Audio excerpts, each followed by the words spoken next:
first ever PFF grades release show. Max Chadwick alongside Dalton and Wasserman here. And Dalton, we had an unbelievable week of college football. We're still going, actually. We have another game tonight, another game tomorrow night as well, man. But this is the first ever PFF grade release show. We're going to go over the 5 highest graded players offensively, defensively for the biggest games of the week, our 3 standouts of the week, some other miscellaneous topics as well. But man, this is such a unique thing that PFF is able to do because we have grades on every player and every play in every game. And you, as a former data collector, you know how late those nights are, man, grading these games. And of course, we really appreciate those data collectors staying up literally all night grading these games, man. So it's so awesome that we already have these grades less than 24 hours after the grades were finished. Yeah, absolutely. And it's a great shout to them because we've got somewhere between, I think, 600 and 700 people that over the last 3 days have worked on about 120 games, and they're done all by 7 a.m. on a Sunday morning. So it's incredible work that they do, and they're really the backbone to it all. We would have nothing to talk about without them. And I've done that. I've done days, Saturdays where it's noon to I've been up till 6 a.m. with them before. It hurts a little. I won't lie, especially the first couple weeks when every single team is playing. There's no bye weeks or anything, but they do incredible work to turn it around that fast and incredibly accurate work. It's really having done it for 4 years. It's wild how that whole process goes. And even yesterday, honestly, with us, man, I mean, how good does it feel to sit around for 14 hours on a Saturday and watch college football? It felt like Christmas morning, man, honestly. But yeah, this is so awesome that we're doing these grade release shows now. You're actually going to be on the grade release show for the NFL side as well with Trevor Sikkema. So that's another thing too. It's like, man, these data collectors, they are doing God's work, man. The way that they're putting in these numbers through all hours of the night, checking them over as the week goes on as well to make sure they're as perfect as absolutely possible. So yeah, man, it's such a cool thing that we have at our disposal right now, and why we're doing this show is to kind of give props to them, man, for all the hard work they do, and kind of go more in depth in these games and really any other outlet can do right now. So that's what we're going to try to do in this show. So basically, like I said before, we have the 5 games that we have here laid out on the desk that we're going to be talking about. Basically, the 4 games that we previewed in our preview show, plus the Colorado-North Dakota State game that we previewed. That was the Thursday night game as well. So we're going to go over each of those games right now. Let's actually start with the Georgia-Clemson game. Number 1, Georgia taking down number 14, Clemson, demolishing Clemson 34-3 in this game. So, Dawn, when we were looking at all the numbers that our data collectors put together from this game, what was the one stat that really told the story in your opinion in this game? Yeah, honestly, a lot of times this is going to come down to grading, but honestly, 3.9 yards per play for Clemson just sticks out to me. And watching the all-22 of Clemson's offense last night, and I hate to say this, but it just looks the same as it did last year. I just think overall it's just not – they just don't execute at a high enough level to beat a team like Georgia. And I know Georgia's got a great defense, right? They got stars at all 3 levels. They've got Michael Williams. They've got Smile Munden. They've got Malachi Starks. They got freshmen starting at corner at safety that are really good. But at the end of the day, this Clemson offense, they have to find something. And I know it's going to come down to eventually – folks at Clemson are going to start blaming Garrett Riley for it, but this is how they've looked since Trevor Lawrence left. And I know, again, it's against Georgia. They're going to look better against ACC competition, right, but it looks largely the same as it did last year, and it just stalled. And every time you felt like they had some sort of momentum. First play of the game, wide open guy in the flat. Klubnik misses him, right? There's other plays where we hit a big play, but somebody lined up wrong. Illegal formation brings it back. Sometimes my offensive lineman missed somebody. Sometimes a receiver drops the ball. They just have this thing where they just don't consistently have 11 guys that execute on offense at the same time. And it's a problem when you consider Clemson's still good. Their defense is still really good. Their defense does not play a bad game yesterday. They just ran out of gas. Yeah. They kept them in that game for as long as possible, but when your offense is just consistently not moving the ball and not finishing drives and not giving you any hope with points, that's a problem. And I think if we saw Clemson go 9-4 last year with their defense playing as well as they possibly could, it's hard not to think they're not looking at that again with the way their offense still looks. Yeah, it's really frightening as a Clemson fan, honestly, and this has been a problem in years past as well, man. Like I said, ever since Trevor Lawrence got drafted in the 2021 season, so last year was obviously that 2020 COVID season. Ever since then, man, the last 4 years now of Clemson football has been like, okay, I mean, yeah, DJ Uiagalelei, 5-star quarterback, didn't really pan out. Cade Klubnik now, 5-star quarterback, hasn't really panned out well either. It's just, and they're not bringing in transfers. That's another big thing too. It's like they're just not refusing to bring in transfers. Like, actually, I saw a stat yesterday. Since the portal era began, I believe 0 of their starters have been transfers that came in, and the only other schools that did that were military academies that quite literally can't bring in transfers, right? So it's pretty insane that they are just refusing to utilize the portal. And even Kirby Smart said it. Kirby Smart's like, yeah, I'm not a fan of the portal either, but you have to use it. Like, it's not, you can't just ignore it. And Dabo Swinney is ignoring it right now, and we're seeing the results. This is a program that 5 years ago was winning national titles, consistent top 5 team in the country, would never dream of losing by 31 points to any school, and now this is what's happening against against Georgia, and they're still a top 15 team in the country, Clemson, or top 20 probably right now, but it's rough, man. But my stat that tells the story, I want to go to Carson Beck, the angle here. So really a tale of two halves for Carson Beck in this game, because in the first half, he had a 55.7 passing grade, 15 of 19, 126 yards, not bad stats at all. Only averaged a 4.1 yard average at the target, though. Was not pushing the ball downfield at all. And it made sense, right? Because that Clemson defense, you just mentioned it, really good defense. Don't want to risk it too much against them. Don't want to fall behind the 8 ball against them either. So taking it easy in the first half. In the second half, though, they really opened this offense up. He had a 73.4 passing grade, 8 of 14 for 152 yards, and he averaged 9.3 yards was averaged at the target. It's more than double what he averaged in the first half, man. So I really think that with that Clemson defense being on the field so much, because the Clemson offense couldn't get anything going, they started to gas out a little bit. And Carson Beck was like, all right, now's the time to strike. Now I could take advantage of them right now. So I don't really think he played bad in the first half. I think he was just biding his time, waiting for them to gas out. And then in the second half, that's when he really took advantage, and Georgia really pulled away in this game. Beck is the perfect quarterback to have when you're playing a game like that. I think what it is, he's so patient. Yeah. And one thing I was saying to you yesterday is he just does NFL quarterback things, right? It's like sometimes you have to take the game over, and you have to be the guy that has a 90 passing grade and carry your team and do all that. And sometimes you just have to not screw it up, right? And I think that's really what it comes down to is Carson Beck is not going to screw it up. His floor, we've talked about it, his floor is as high as any team in the country, right? And that floor, as opposed to we see a lot of quarterbacks play Clemson, and they try to press, and they're trying to break through the brick wall, and they're trying to throw the ball down the seams, and then they throw 3 or 4 interceptions, and it gets away from them because of turnovers, right? We've seen that way too many times when teams play Clemson. With Carson Beck, he's so patient to just let the pace of the game come to him, right? Let the reads come to him, and then when they find the halftime adjustments and they can start taking shots and taking the game over, then he'll do it. His sense of the pace of the game and game management, you can call guys game managers all you want. It's kind of a good thing to have at certain times, especially when you're playing a defense like Clemson. We're going to talk about it later, too, with Riley Leonard, because he did the same thing last night. But Beck is as good as anyone in the country at just understanding what type of game he's playing in and reacting to it. Yeah, absolutely. The passing grade tells the story, but also the fact, just look at the scoreboard, man. It was 6-0 at halftime, and then it was 34-3 at the final score. So all of a sudden you went from 6-0 to a 28-3 run in the second half. They really opened this offense up and took advantage of them after that, man. So yeah, Carson Beck, in our opinion, still the best quarterback in the country. There are other guys that looked really good yesterday that we'll talk about as well. But man, he is, like you said, that pace of the game, man, he is a master of it, and just the timing, the accuracy, and just lets the game come to him, which is just a really, really good thing to have. And why Trevor Sickman actually texted us this in our college football group chat that we love going into, and he said, man, Beck is like a guaranteed top 8 to 12 pick. Maybe not a number 1 overall pick, but just the floor is so high. There's no way he has a bad year this year that he's like, yeah, I can see this. He's pretty much a guaranteed lock to be a top 8 to 12 pick in this draft. So. Absolutely. You can just tell the guys in college that have an NFL mind.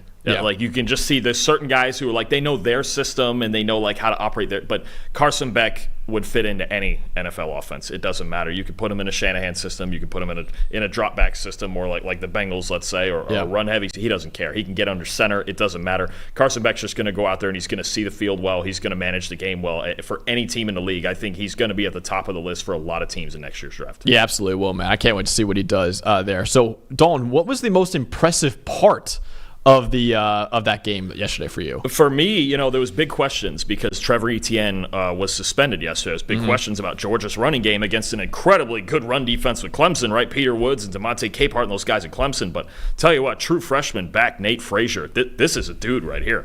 You know what? I'll be honest. You've probably seen the high school tape. I have not. 11 carries, 83 yards, a touchdown, 4 missed tackles on those 11 carries, and an 83.6 rushing grade. When they needed somebody at that position to step up, Nate Frazier did it in his first college game. I want to tell you something. ETN's getting back next week, but Frazier brings a physical, hard-nosed presence to their running back room. And Georgia, I know that they're the running back factory. It's just not even fair what they're doing with these backs. But if they have another one and a kid this young, and they have another 2 or maybe even 3-headed monster in their running game with Branson Robinson, I mean, again, this is an offense looking for balance. I don't know that they have a number 1 type receiver. They're rotating 3 different guys at tight end, but if they've got the running game going behind this offensive line, this is a scary offense. And we saw how good they looked against the Clemson defense last night.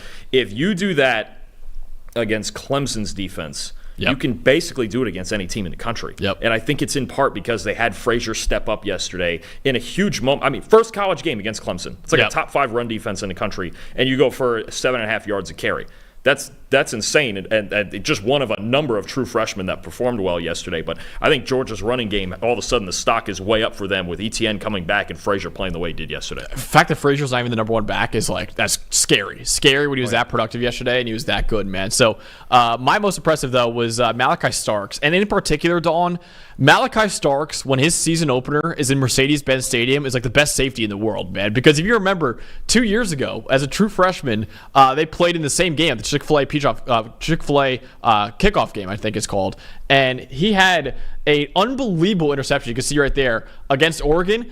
Unreal, almost the same interception against Clemson yesterday, man. This guy has been dominant in those season openers in Mercedes-Benz Stadium. 89.1 coverage grade across those 2 games. 78.8 run defense grade across those 2 games. On 7 targets, he's allowed 3 catches for 33 yards. He has 2 picks, those ones you just saw right there, and a 17.9 passer rating allowed. This guy was already our number 1 safety in the country entering the year. And, man, just that game alone, you just saw, that's who he is. And it's just so funny to me that 2 years ago, when he was a true freshman making his first ever start, and he did the same exact thing against Oregon. And we're like, wait a minute, who is this guy? Former top 10 recruit and all that. All I got to say, man, because this is obviously probably going to be his last year of college football, you better hope that his week 1 game in the NFL next year is not for or against the Falcons in Atlanta. Because if it is, man, he could go absolutely off in that game. So I wanted to shout out Malachi Starks and just make the connection, because in season openers at that stadium, he's lights out, man, and he was fantastic yesterday. Oh man, could you ever imagine him with Jesse Bates in Atlanta? That'd be hot. I don't even know how you'd throw on him. I would never throw on him. No, I mean that would be just crazy. And there's a reason he was their best defensive player in this game, and he's going to be their best defensive player a lot of weeks. There are some scouts already saying he's a top 10 talent in next year's draft. It's nuts. Which is crazy for safety, dude. Yeah. Safeties that rarely go in the first round. And it's like, no, this guy's going in the first round. We are getting the renaissance this year on safeties and running backs, and next year too with safeties with Downs and Thieneman coming behind them. But this year, you've just got Starks as the headliner. You've got safeties. It's coming back. It's not going to be. There's going to be at least 1, if not 2 or 3 first-round safeties in next year's draft. Yeah. So sure. Starks and Frazier both had elite performances yesterday. One guy who's not having an elite performance today, Dawn, is me, because I hyped this whole show up as the grade release show. And I forgot to release the freaking grades, man. We're working out the kinks. We're working out the kinks right now. We're gonna show the top 5 on each side for each team. So let's go with Georgia first, if we have that up. The top 5 on each side. Here's Georgia's top 5 on offense right there. We mentioned Frazier, Tate Ratledge, all-world guard, maybe the best guard in college football, of course. You mentioned Carson Beck in that 4th spot. Dylan Bell stepping up at receiver. I was really intrigued by Lawson Lucky. Yeah, he looked good, man. We talked all offseason about Ben Urasek and Oscar Dell, NFL prospects, and Urasek coming in from Stanford. And Lawson Lucky finishes with, I believe he had 3 catches yesterday for somewhere around 40 yards, and he played well. Now they got 3 tight ends. This is a tight end factory too. And they just lost the greatest tight end in college football history last year. And Brock Bowers like, they got 3 more guys. It's fine. They have 3 more NFL players. Kirby's doing what it feels like Saban did at Alabama all these years. They're just here's another one at every spot, right? I won't ever say any school is tight end you but Iowa, considering what they've had in George Kittle, TJ Hawkins, and Sam Laporta. But, man, dude, what Georgia's putting out right now, and listen, Iowa's got a stud this year in Luke Lachey, so they still are tight end U. So I'm not saying they're not, but Georgia's might be number 2 for tight end U right now with what they're putting out right now. So, yeah, Lawson Lucky, man. That guy, I remember there's a couple times we're like, is that Delp that just caught that? Is that Urasek that just caught that? It's like, wait, who the hell is this Lucky guy? Catching up with all the numbers in week 1 was rough yesterday. Yeah, dude, guys changing numbers. We were like, I don't know what's going on right now. But absolutely. That's a fun one. But let's see Georgia's top 5 on defense, too. We already mentioned Starks. But one guy on here that I know you wanted to talk about was KJ Bolden. We talked about Starks at safety, but I know that's a guy that caught your eye. Dude, KJ Bolden. So, I'm a true freshman guy, 5-star true freshman guy. KJ Bolden, number 1 safety coming out of high school. And we didn't do him in our top 10 true freshman video because we were like, okay, Ellis Robinson, they have way more questions at corner. Ellis Robinson's the best corner since Vernon Hargreaves, Bengals legend. And that's why we put him in the list. KJ Bolden, I was like, oh, he could also get some time. Dude, he played the most snaps out of any safety yesterday for Georgia. He might be the other safety opposite of Malachi Starks this year. So that was one where, and he played great too. 75.3 covered. That 75.3 grade. That's a great grade for KJ Bolden in his very first game. So that was one, man, that I was very, very impressed by. And I thought, man, I could see KJ Bolden being a guy. Only allowed 8 yards total in coverage. So that opened my eyes a lot because I thought Dan Jackson, who also played well yesterday, you saw him in that graphic as well, but KJ Bolden might immediately be the opposite safety of Malachi Starks as a true freshman. Yeah, I mean, in this Georgia team starting last year, they lost a lot of pieces last year on the defensive line, and even the last few years when you talk about guys like Jalen Carter and Jordan Davis and Nolan Smith, right? This team's really built from the back end up, right? Yep. And last year we talked about their pass rush wasn't quite as good as it had been in past years, but this secondary, if guys like Bolden and Jackson are going to emerge at safety as young guys like that, along with Starks and those young kids at corner, how do you even throw on this team? How do you do it? I don't know, man. I really don't know. So let's go over to the other side of the ball. Clemson, obviously it wasn't a great offensive performance for them yesterday, but let's see their top 5 players in offense. See right there, Antonio Williams, number 1, only one that graded above 70 in this game. Walker Parks, their guard, at number 2 at a 67. Phil Moffa, the running back, at a 65. Blake Miller, the right tackle, at a 63.8. Actually, Trevor's, I believe, number 2 tackle in the draft right now, 63.8. And then Kate Klubnik, the quarterback, obviously checking in at a 61.6. Anyone there stand out to you in that list? 2 things. I think you see, obviously, like they did last year, how Clemson's going to have to win games, right? Get behind this offensive line. You've got NFL talent on this offensive line. You got NFL talent all over the place, but you have to execute better.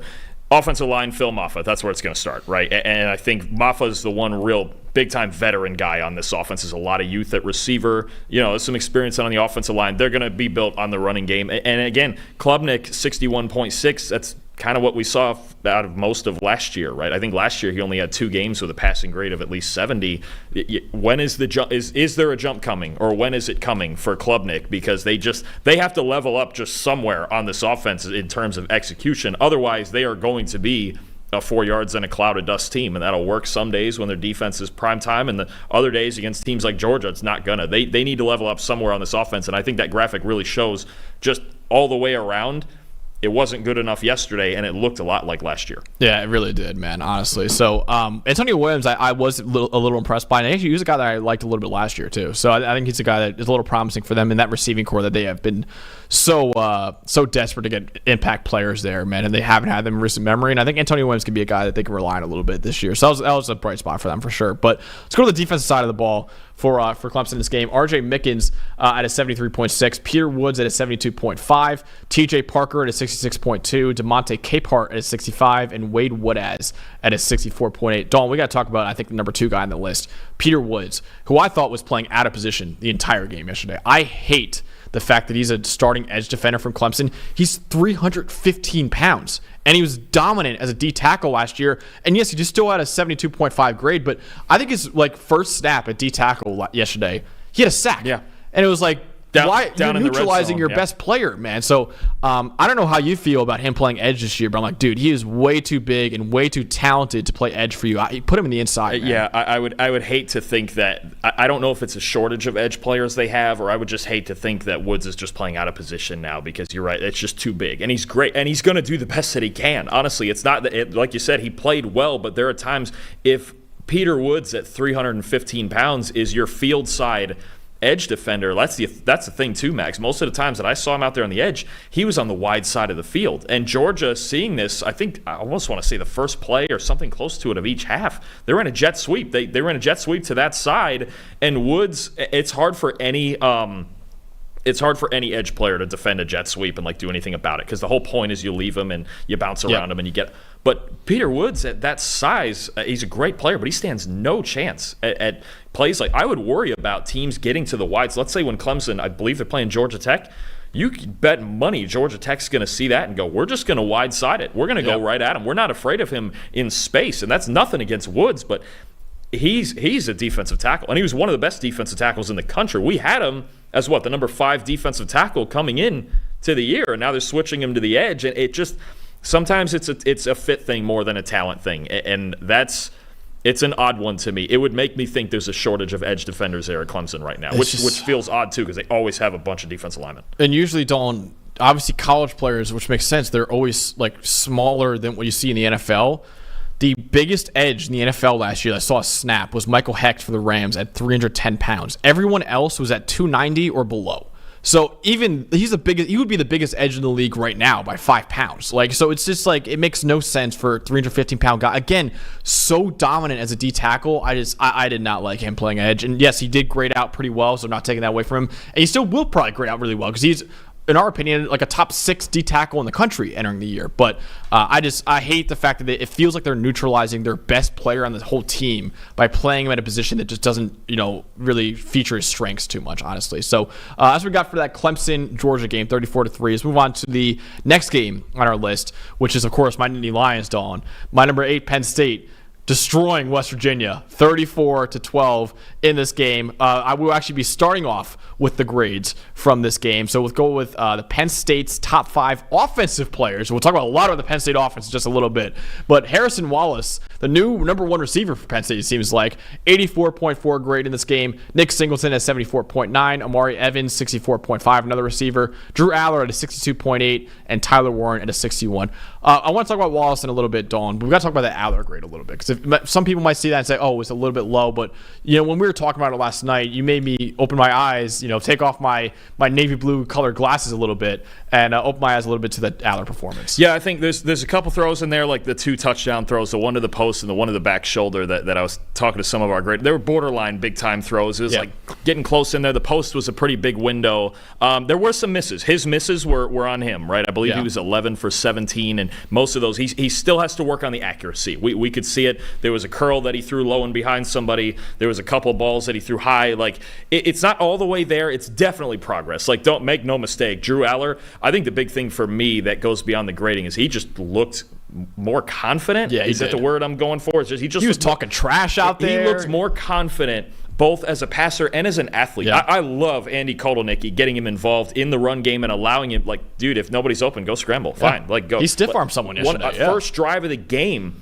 maybe the second play, gave him a speed option. Yeah. Like, Drew Aller, he's, dude, go be an athlete. Like, I need you to do some of these things, right? And he was more confident. Again, the grading isn't spectacular. There were some misses. There were some hits, definitely. But it's progress. There is no reason for Penn State not to feel optimism about what we saw in this offense. And just we saw from Kotelnicki, that's, for me, I'm actually going to start there real quick. That's my most impressive part of this game is Andy Kotelnicki coming in from Kansas and just creating almost a Big Ten version of this offense. Like at Kansas, it's about creating space, about motion left and right that you're going to get into. It's about creating those windows and run and pass and play action. And Drew Aller specifically looked so confident in what was being called, and I don't think we saw that for a lot of last year.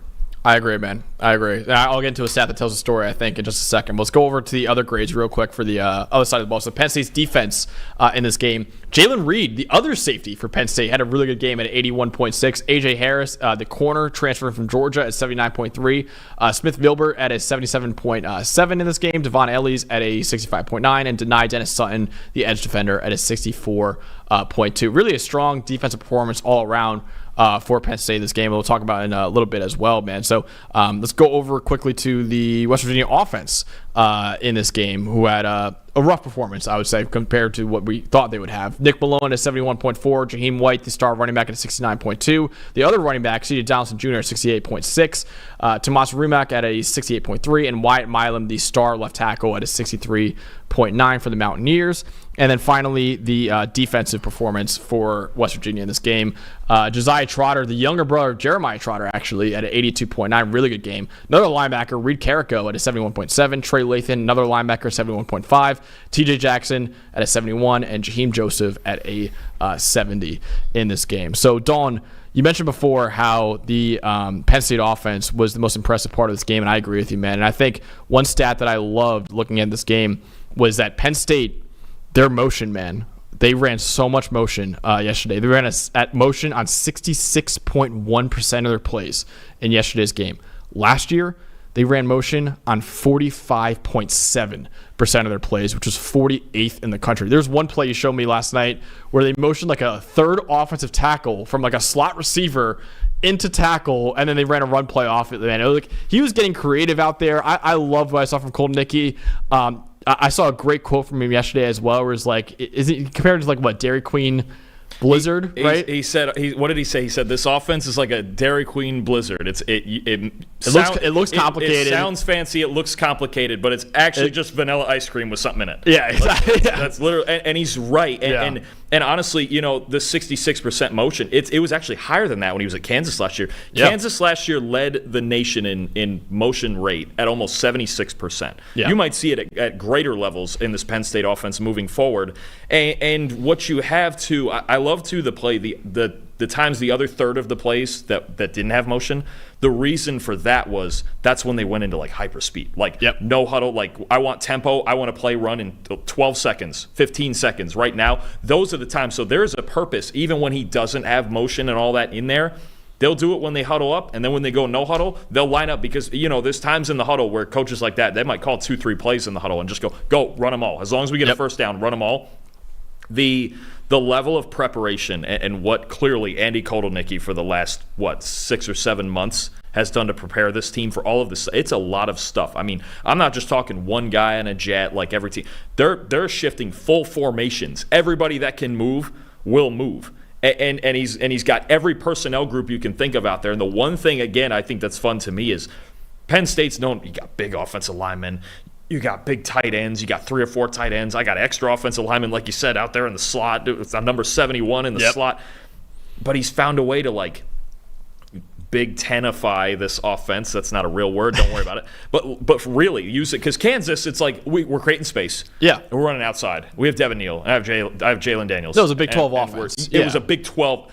He's gotten a Big 10 version of this offense. That would scare me. If I'm opposing defenses, I go, oh, he's already figured out how to use all these guys, even though we don't think of a lot of Penn State skill guys as elite players. No, and it showed you. I mean, Harrison Wallace went off yesterday, man. And I think just the fact that, I understand he said, hey, it's still vanilla ice cream with stuff in it. But Penn State's offense last year was just straight vanilla ice cream. Yeah. Nothing to even spice it up at all. It was just straight up, hey, 2 scoops of vanilla, nothing on it, please. Which sometimes would work in some games. And sometimes I do order that at the ice cream parlor. But sometimes, man, you want more on it, man. And last year, Penn State would never give you anything more. It's like going to an ice cream parlor, that's the only flavor they have. It's like, nope, that's what you're getting. Sorry. Nobody will go there. And that's why they fired the offensive coordinator. But, man, I was a huge fan of the hire of Kotelnicki, and he looked awesome yesterday. He looked so good. So I was I'm buying all the hype right now, Dawn. And I've done this plenty of times before as a Penn State fan. It's burned me, but I'm doing it again, man. I'm buying all the hype. I am too. This guy's like genius level offensive play design. Really, he's gonna be a head coach very soon. They're going to be a problem. Yeah. If their offense looks like that, they're going to be a huge problem in the Big Ten. They absolutely will. So, Dawn, what is the stat for you, though, that told the story of this game? So, for me, something I talked about last Tuesday in our preview was where's West Virginia getting explosive plays from? And can these receivers win? Can they win? And I know, trust me, I heard everybody. I heard all of you on Twitter ripping me for Garrett Green being the, I think, third best quarterback. I got a lot, too. I got plenty about Garrett Green. You want the fun part about Garrett Green? Last year against Penn State, 16 for 27, 162 yards. All right? Mm-hmm. Yesterday against Penn State, 15 for 28, 161 yards. All Penn State did to Garrett Green and Westphal was prove that they're better than them twice in the same exact manner, right? And Westphal, they had chances early, right? Fumbling snaps, new center, had issues with snapping the football, a couple 4th and 1s that didn't go their way, right? They had the running game going a little bit, but like just can't find those explosives, right? And to me, more than Green, I'm a huge believer. It was the same way as last year. I think Garrett Green's still in for a big season. I'm not getting off that after one game against this team. How many quarterbacks do they make look like that? Oh, a lot. All of them. Just about all of them, right? Still a big believer in Garrett Green. The receivers are what worry me. They had a 53.5 team receiving grade yesterday. I just think they struggle to separate. They were not getting open at all. Yeah. I don't see right now a difference-making guy in this receiving core, and a lot of it still has to be, one, manufactured through play calling and through play action and all of that, and two, Garrett Green, and he can do it, and there was a couple throws yesterday I was like, man, those are still really good throws, right? Garrett Green has to do so much for them, especially with his arm. He's got to be so precise when your guys are only getting a foot of separation, if that. I mean, he was thrown into some tight windows for the second straight year against Penn State. They're going to be a really good offense. They're going to be a really explosive offense. I still think they could be in contention to be in the Big 12 title game. I really do. I think they're one of the 4 or 5 best teams in the Big 12, maybe 5 or 6, however you want. They're going to be in that race, and it's going to be a dogfight in the Big 12. They're not good enough to beat Penn State. And I think we saw a lot of that yesterday with like the teams that won. They were just better than the team across from them, right? And this was a case of that. I'm still a huge believer in Green.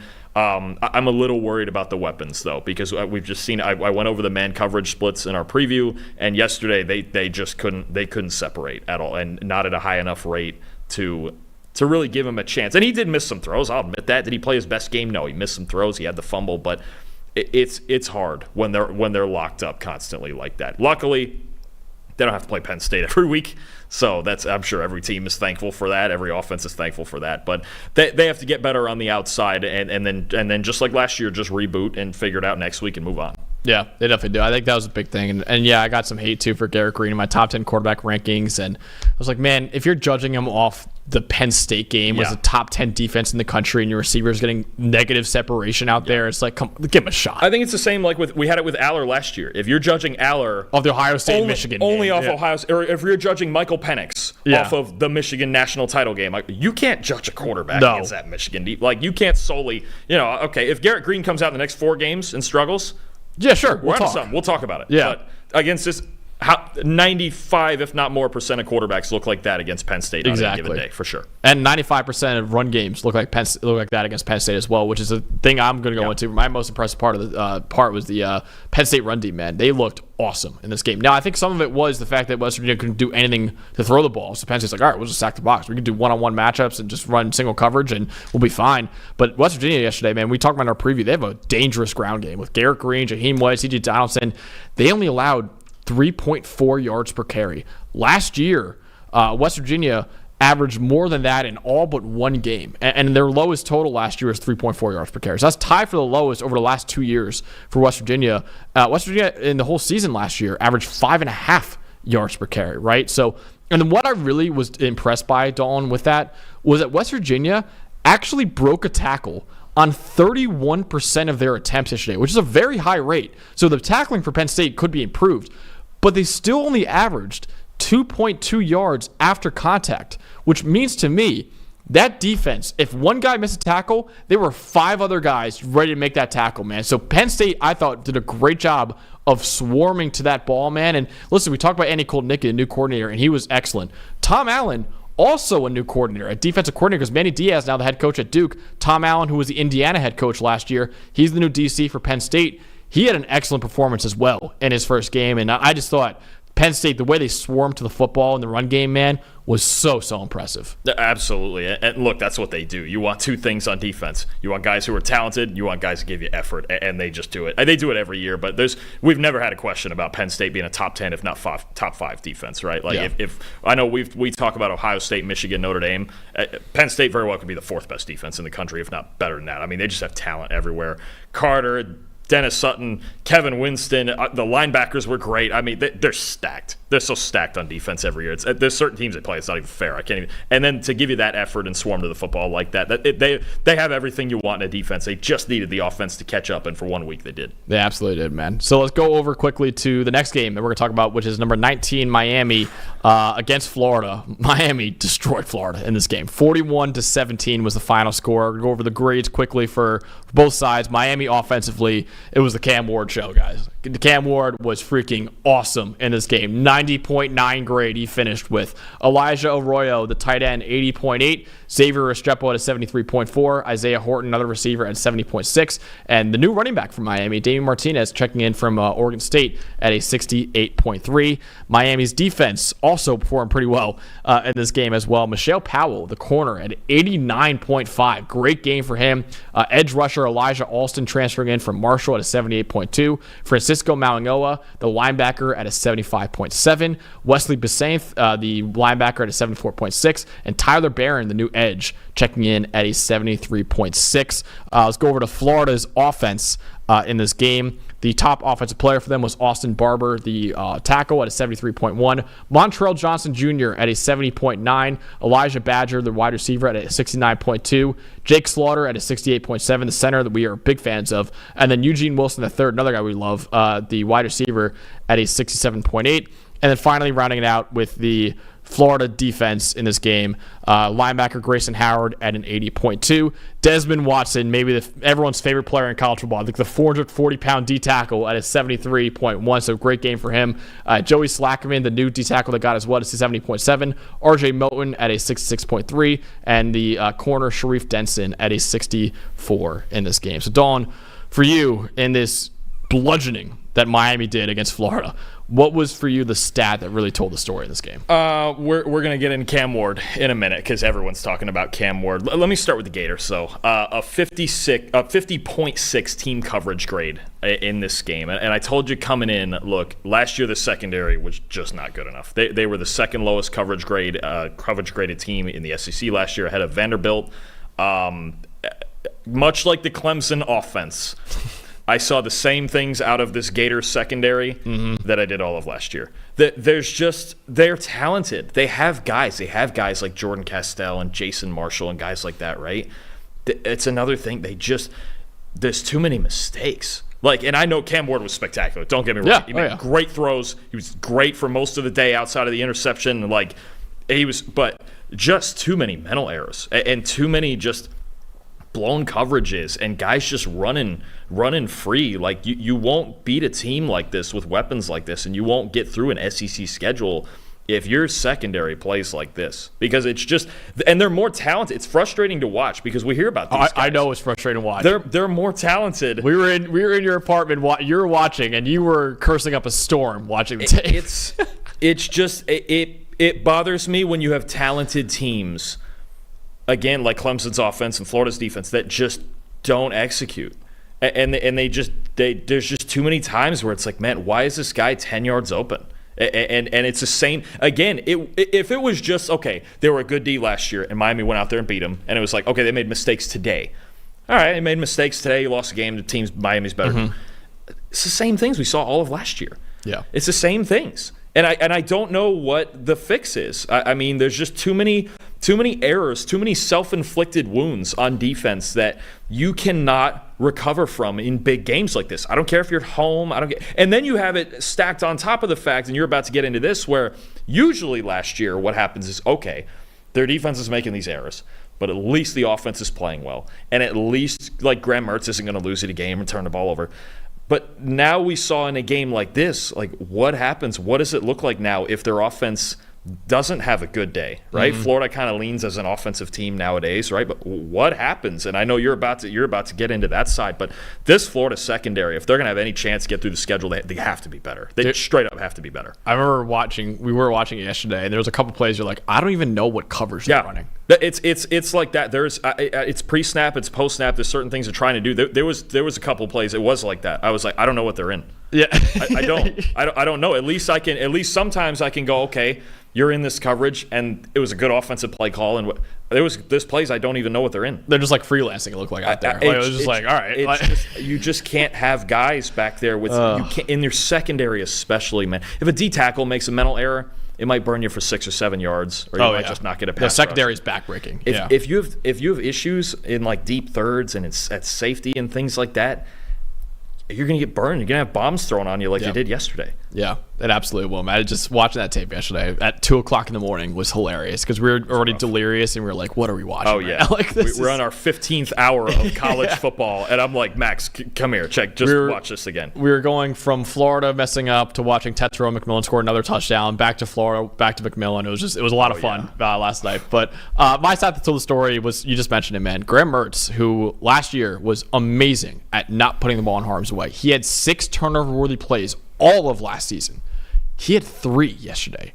He had already half of his season total in just yesterday's game, man. 36.8 passing grade as well. That's the lowest he's had in a game since 2021 when he was at Wisconsin. So over the last 3 years, man. So it was a rough showing for Graham Mertz in that game. And you saw those grades in the Miami secondary. The Miami secondary I thought was like a good enough unit, but not like a star-studded unit. maybe it is, man, because of the way they played in that game and really shut down Graham Mertz in this offense. So we'll talk about that. We can talk about this a little bit if you want, but I say see what happens. But for Billy Napier, who is extremely, maybe he's probably on the hottest seat in the country right now. You got the number one quarterback coming out of high school as a true freshman, and DJ Lagway as your backup quarterback.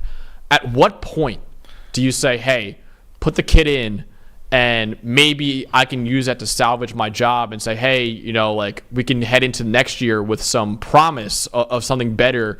I don't know. It's going to be weird, man. I mean, the O-line didn't play great either, but at what point do you say, hey, let's just see what the kid's got? I don't think you do it yet. No, neither do I. I think you got another 4 or 5 games before we start talking about that, because Mertz has shown you in the past that he doesn't have many games like this, right? He was much better. He didn't have a game like this. You mentioned it in 3 years. So I think you give Mertz a shot to bounce back, right? You got Samford this week, yeah. A&M the week after that, which is a big game, but at least, again, it's at home. You let Mertz try to bounce back, and you try to get this offense rolling. You can't make these changes after one game. The other part is you've got a Miami defense that was just, they were on it. They were on it yesterday, man. We talked about, first, I'm going to get to my most impressive guy in a second in this rant, but we're going to get to the Miami defensive line. That's a unit. Yep. That's an absolute unit. We were hyping it up all offseason. There's so much talent. Even Ruben Bain went out the first drive with an injury, and then I think came back later in the game. But Tyler Barron, monster. Elijah Alston had a great game. Elijah Alston from Marshall had a great game. Simeon Barrow had a really nice game. Mesidor is working back into the groove. This defensive line is crazy. And we saw the proof of it. That's a good Florida offensive line, like you just mentioned, that they just, after a while, and especially with a guy like Graham Mertz, who doesn't have a whole lot of improv in his game, if you have a pocket quarterback against Miami, you better get rid of the football. I saw someone try to come at me a little bit yesterday by tweeting out, PFF said that they're a top 10 O-line. Florida did. And yeah, I did say that. And maybe it is wrong, right? But at the same time, I rank Miami as the number 3 D-line in the country. It's this happens against this kind of team. I'm serious when I say it. Miami, there's an argument it's number 1. Yeah. They have a boatload of talent on the D-line, but the one thing, that's going to be obvious every week. We're going to talk about Miami's defensive line every time we talk about it. I want to talk about the back end. And a guy, 2 guys, I'm going to go with 2 guys, actually. I'm going to go with one. Start with Mish Powell, who was Miami's highest graded defensive player. It showed him as a corner in that graphic. We need to get a switch. He's actually a safety now. He's playing safety. I think he played a lot in the slot at Washington. But 89.4 overall grade. 89 coverage grade. Safety was the one position, looking at Miami's defense, I was worried about. They lost Cam Kinchins and James Williams to the draft. You've got Mish Powell and Jaden Harris. Jaden Harris had a 68 coverage grade yesterday. Both had an interception. Harris almost had a second one. He dropped the second one, cut off an in route and dropped the second one. These 2 guys had 2 and almost 3 interceptions. Powell added a pressure as a blitzer. Harris added a pressure as a blitzer also. If they're set at safety, their linebackers played well. I was worried a little bit about the middle of Miami's defense. If these 2 guys on the back end play like this Miami defense is, now you're on a level that we start talking about getting into that same level we start talking about maybe with the Penn States and those teams in the top 10 of the world. Miami's got a boatload of talent on the D-line, but if they actually went and filled it in at safety, especially with Powell, oh boy, the ACC is going to have a rough time scoring points on Miami. Rough time scoring points, man, and they're a rough time defending Miami as well, because Cam Ward was awesome yesterday. Listen, Heisman talk before October is stupid, and we'll wait until October to do it. But if you're giving out the Heisman right now, it's going to Cam Ward, in my opinion, honestly. Yeah, I would say so. Yeah, I'm in on that. After 1 week, there's some other good ones. Shedeur obviously had a great game. We'll talk about in a little bit. Yeah, Ginty had a great game. But like in terms of this magnitude of a game and just come out and just, I'm the guy. Like that's what it was, man. 90.3 passing grade. And Dawn, I mean, we have to look back at what the grade got for that play. But was that a negative 1.5 that you got in the interception? Probably, right? -1 or 1.5. It wasn't good. And I'll tell you, the first thing, there's 2 things for me with Ward. We'll get back to the other. The first thing with Ward, that's the exact type of interception I was worried about. It's that. It's that right there. We're improvising. We're trying to do too much when I probably could have just across your body. I probably could have just ran out of bounds and got 6 yards. Okay, somebody must have said something to him on the sideline, because I came into this game feeling like if Florida was going to win, they had to win the turnover battle, right? And to start your game with now defense made a stop, only gave up a field goal deep in your own territory. Great stuff. Helps have a defense bail you out. But somebody said something to Cam Ward on the sideline. Hey man, if you just don't do that exact thing right there, we'll kill this team. Yeah. And for him to, I think for him to persevere, and we saw on other plays later in the game where it was, okay, run the ball, or find somebody. Find Restrepo, find Brown, right? Find these guys. Like the touchdown rolling to his left, that play, I was so nervous. I was like, oh, is he going to do it again? Don't do it again, please. And he finds, was it I think it was Sam Brown. Was it Sam Brown? I think it was. I forget which one it was. The numbers thing again. Yeah, I know. It screwed me up. Week 1 college numbers, I got to get there. But even he improved it. It was Jacoby George. Oh, right, yeah. When he bailed out to his left and he makes just maybe the throw of the week to Jacoby George in the back of the end zone. I was so nervous watching that play, and he found him, and I was like, oh, boy. Remember the moment? Now, I'm not saying it's on this level. Calm down, people. Remember the moment we had with C.J. Stroud? We were like, oh, he can do things on the move. Not that Cam couldn't do things on the move, but the problem is, and I showed it last Tuesday, it was like when he gets on the move, he starts doing all that. It's like, I don't know. I'm nervous. I'm a little nervous with the Stroud-Georgia game, yeah. Yeah, the Stroud-Georgia game. I was like, when he made that throw, I was like, oh, he's going to do that. The other thing, to me, we talk about Brady Cook and Luther Burden. We talk about Fafita and McMillan. We talk about Shedeur and Hunter. Ward and Restrepo. Yeah. The chemistry's there already. Yep. This is going to get in. If they look like they did yesterday, every week, it's going to get in that category. Xavier Restrepo, I told you on Tuesday, I thought he was going to be the best player on the field. And Cam was the best player on the field. I get that. Restrepo's it. This is like next year, you're talking about probably a day 2 guy. You're talking about arguably the best slot receiver, just pure slot receiver in the country. The football IQ, the route running, the savvy, the hands, everything. Xavier Restrepo is a great football player. Not a good one, a great one. And, dude, the fit of him with Cam Ward is so amazing. Like, I almost think, like, yes, obviously Burden and McMillan would be amazing in Miami's offense too, but, like, he fits that offense better than almost any other receiver in the country because, like, one of his best attributes when I was watching Restrepo's tape last year, he comes back and finds the football whenever Van Dyke was scrambling, which he rarely did. But whenever he did, Restrepo was like, oh, I got to come back and make a play for him.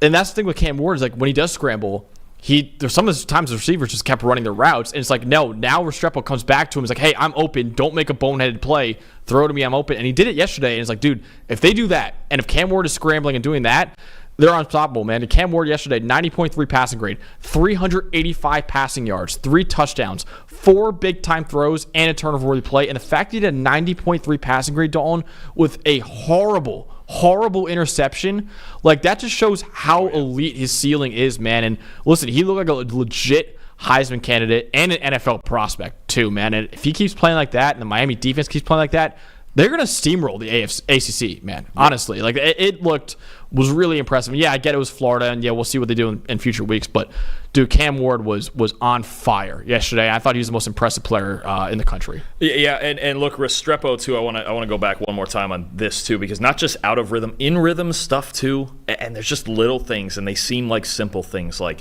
when Restrepo, there's a play where he's out to Ward's left by himself, and he's got the corner blitzes, and he just goes hot to the 6-yard curl, and Ward knows, okay, yep. 7, right? Or there's another one where we had Restrepo matched up on a safety on Asa Turner, right?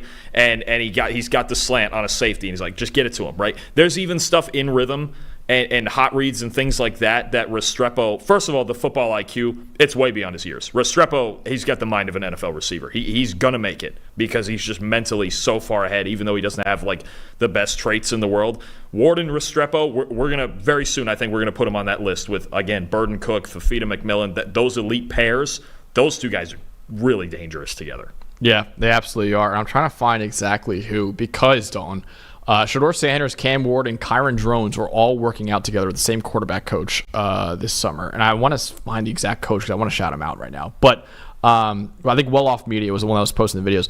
All 3 of them, dude, they looked awesome. Drones had some nice plays in that Vandy game that I know there were some rough ones, but Shedeur we'll get into in a little bit. He looked awesome, and Cam Ward looked awesome too. So shout out to that quarterback coach, and shout out to playing for birdies, in our chat, who shouted that out as well, because I forgot about that. And yeah, Shedeur and Kyron Drones were all working out together this summer. So they looked really, really good. So let's go over to the Notre Dame game now. Big night game last night. Number 7 Notre Dame in a just defensive slugfest outlasted A&M. Number 20 Texas A&M 23-13 in this game.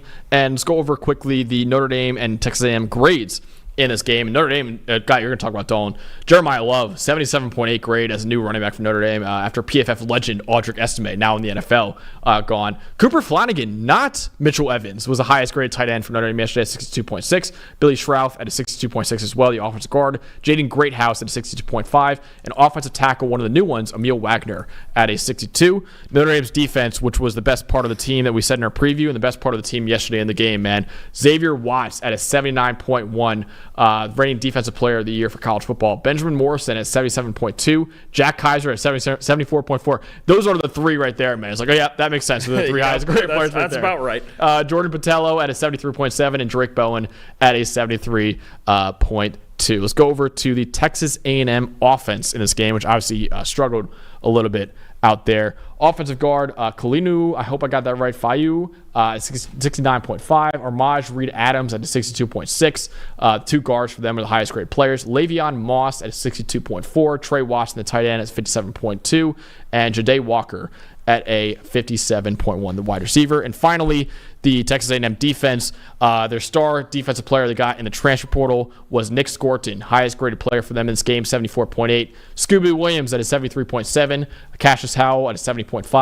Shamar Stewart at a 70.2. And Will Lee III at a 67.4. Dawn, what was for you the stat that really told the story in this game? It's simple because we got the game that we thought we were going to get, right? But it comes down to Notre Dame's defense against Connor Weigman, and I'll focus on Weigman. Look, it was a rough day. There are going to be better days. We've had better days from Weigman. We've seen what he can do, what he's capable of doing. But last night, I'll start with 28 passing grade.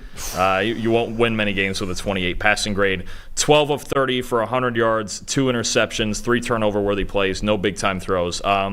Notre Dame's defense just won the battle. We're going to see better from Weigman in future weeks, right? He's going to get a few weeks here, including in a couple weeks against Florida, where you go, okay, there's some better matchups here. But Weigman, first of all, first game back from an injury, right? A broken foot, I believe it was, and he only played 4 games last year. And to have your first game, even though it was a cozy home environment, to have your first game back against this defense, I might have asked to sit out one more week. You mentioned those first 3 names. We didn't even mention Howard Cross and Riley Mills. I mean, and they were great a little lower. It was a good battle in the trenches. But yeah, Weigman, Notre Dame's defense won the battle. That's all you can say to it. We're not going to sit here and go, oh, Connor Weigman's terrible or none of that. We just have to wait and see how he responds. I think it's a good game to come back and respond to and show what kind of guts you have coming and come back next week and play well, right? But last night, A&M just couldn't get any passing game going, right? And I thought Notre Dame blitzed him early, which I thought was really interesting, but they're one of the teams with one of the few secondaries in the country that can go, you know what, we're going to blitz a lot. We're going to trust Ben Morrison and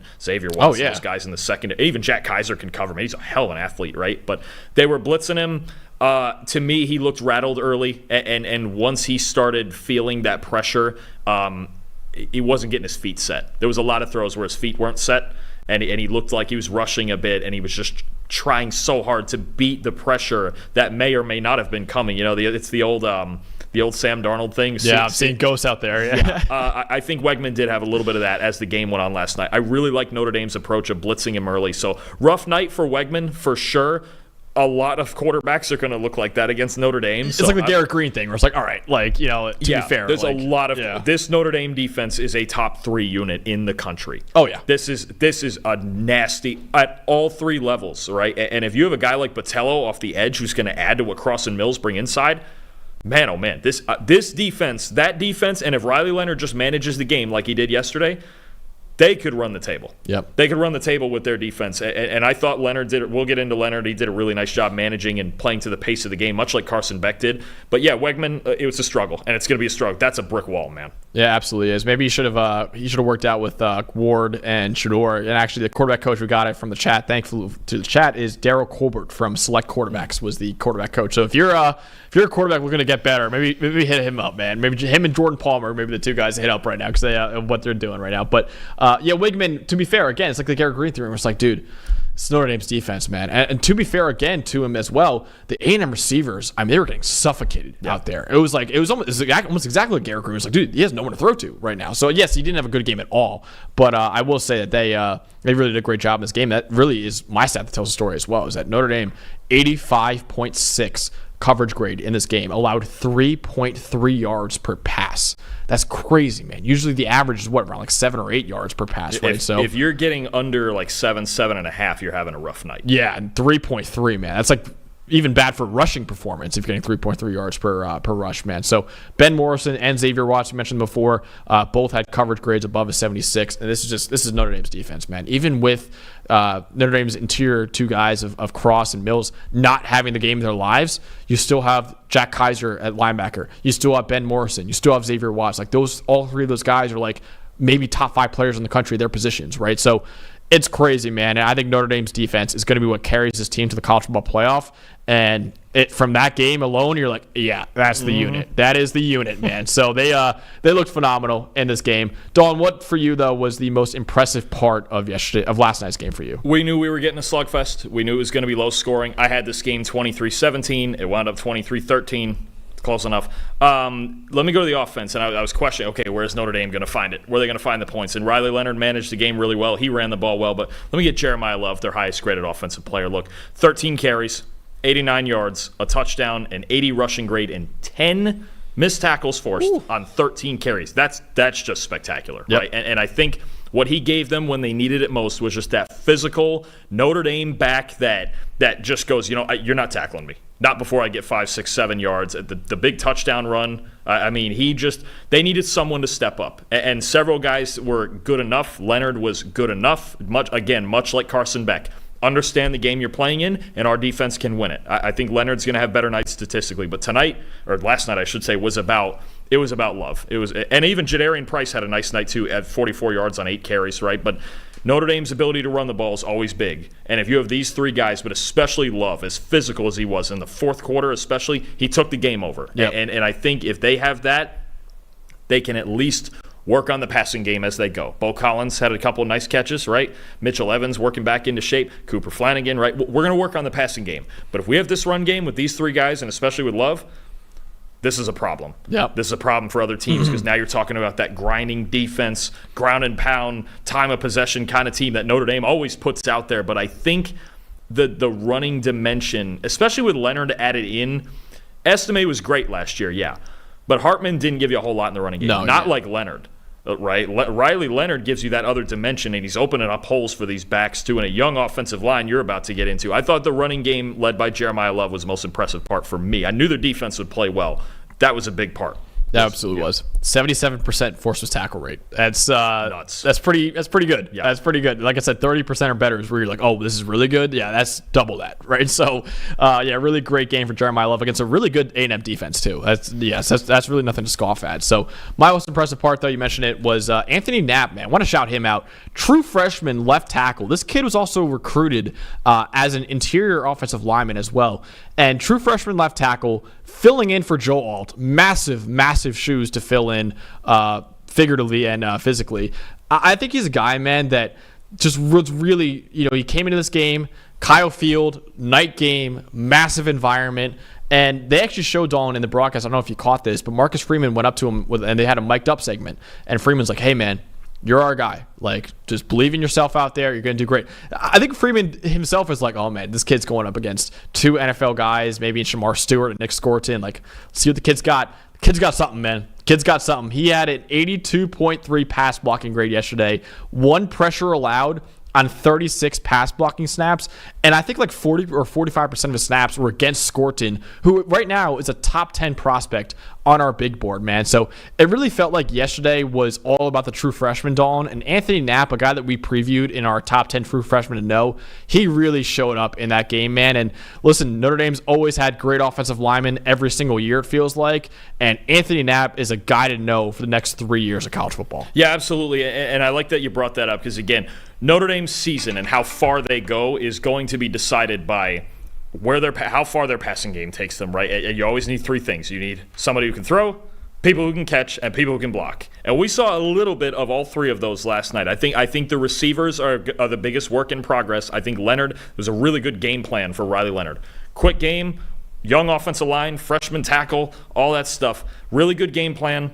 Leonard played a nice game manager type of game. Offensive line was really good. Pass and run game, obviously, you have the backs breaking a lot of tackles, but they need some holes. This passing game, if Knapp is solid at left tackle in the passing game, you got an animal in Notre Dame too, because their defense, you're not scoring, even good offenses, you're not scoring more than 20 points on Notre Dame. That actually also is his hardest game of the season probably for him, right? With those edges and Scorton and Stewart, it gets easier for me in that environment too. It's like, dude, it gets easier from here, man. If he can capably block that guy.